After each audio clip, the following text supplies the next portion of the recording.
外反母趾になってしまっている方は、実は立ち方や歩き方について、ある大きな誤解をしてしまっている方がほとんど。その誤解が解けなければ、外反母趾を治るスタートラインにも立てないのです。皆さんこんにちは。足の専門家、中島武史です。今回の動画は、外反母趾の方がよくやっている立ち方や歩き方に関しての大きな勘違いですね。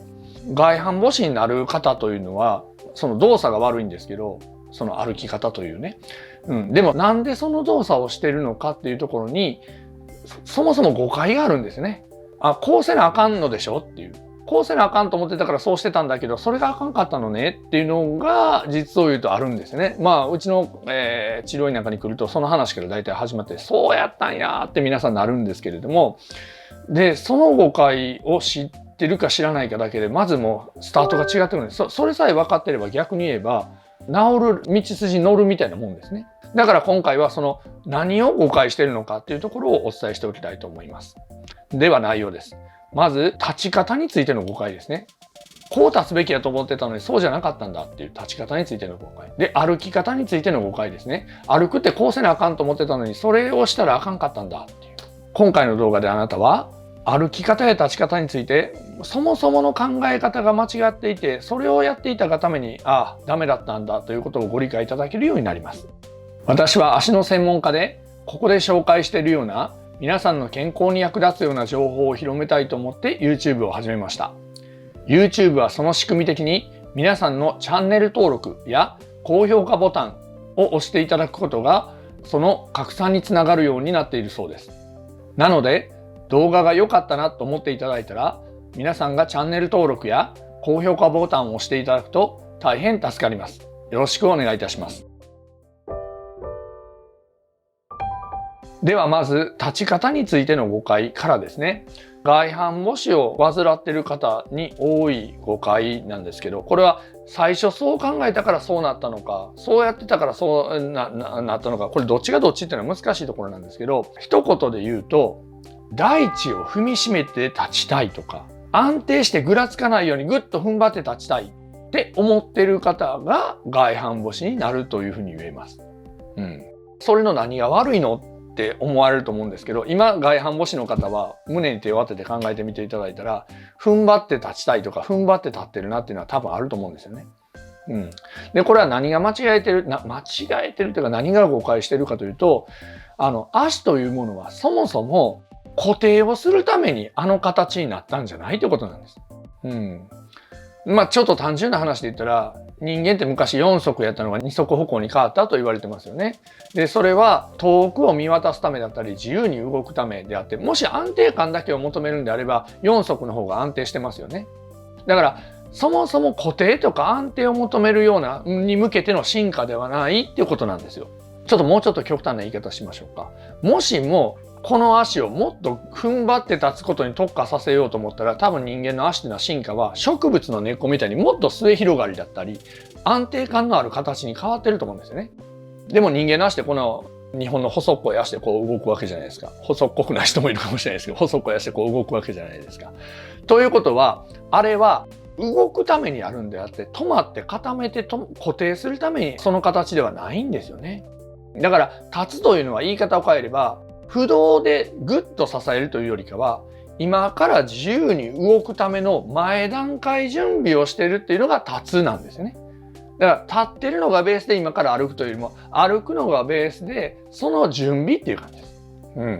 ということはどうなります？もしも歩くために立ってる、歩くためのスタートラインとして立ってるんやったら、今からスッと動きやすいような感じで立ちますよね。そしたら踏ん張るんじゃなくて、膝も柔らかくてふわふわっとしててスムーズに足が出やすいような状態にすると思うんです。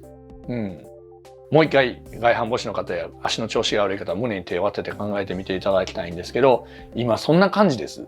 多分そうじゃないですよね。多分いや私そんな風にふわふわにしてへんわって、ぐっと踏ん張ってこけたくない、支えとこいたい、電車で揺れたくないとか、そんな風に思ってらっしゃると思うんです。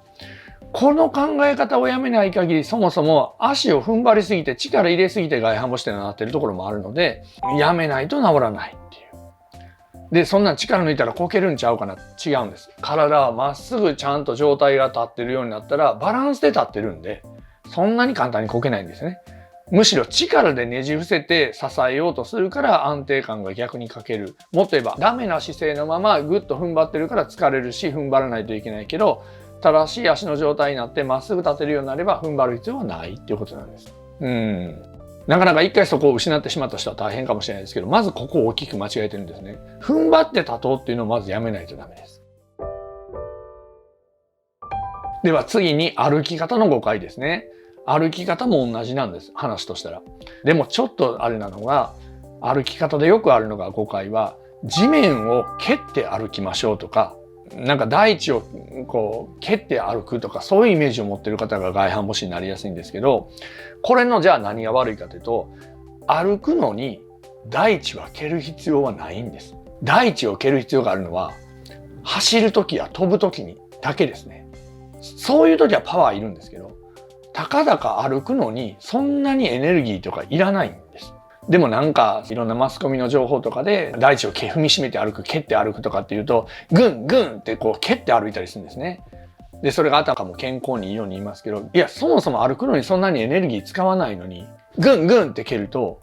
過剰なエネルギーが痛めるとか、太くなるとか、疲れるにつながってるんです。じゃあ、ぐんぐんって蹴って走ったらダメかというと、走るのはいいですよね。さっきの話で言うと。なんでかというと、走るのに使うから。スピード上げたり飛ぶのに使うから蹴る必要あるんだけど、そんなに使わないのにぐんぐん蹴ると、外反母趾とかそういう足の疾患になっていくということなんです。だから、地面は蹴らずに、そんな楽にふわーっと歩いて歩けるんでね。そこやめるだけでも少なくとも外反母趾の痛みぐらいはほとんどなくなりますけどね。逆に言えば、その大地蹴ってる限りどんなことしても外反母趾の痛みは取れないということになっています。いかがでしょうか。外反母趾の方であればあるほど、もしくは外反母趾に限らず足の調子が悪いとか足が太いとか、すぐむくむすぐ疲れるという人ほど踏ん張って立ちたいとかね、大地を踏みしめて立ちたい、地面を蹴って歩く、こんな風な誤解をしてるんです。技術的に何かを変えることがまだ難しくても、それはいらないんだな、そうじゃないんだなということを認識して、それに取り組むだけでも足っていうのは全然形も疲れも変わっていきますんで、ぜひとも取り組んでみていただいたらいいんじゃないかなと思います。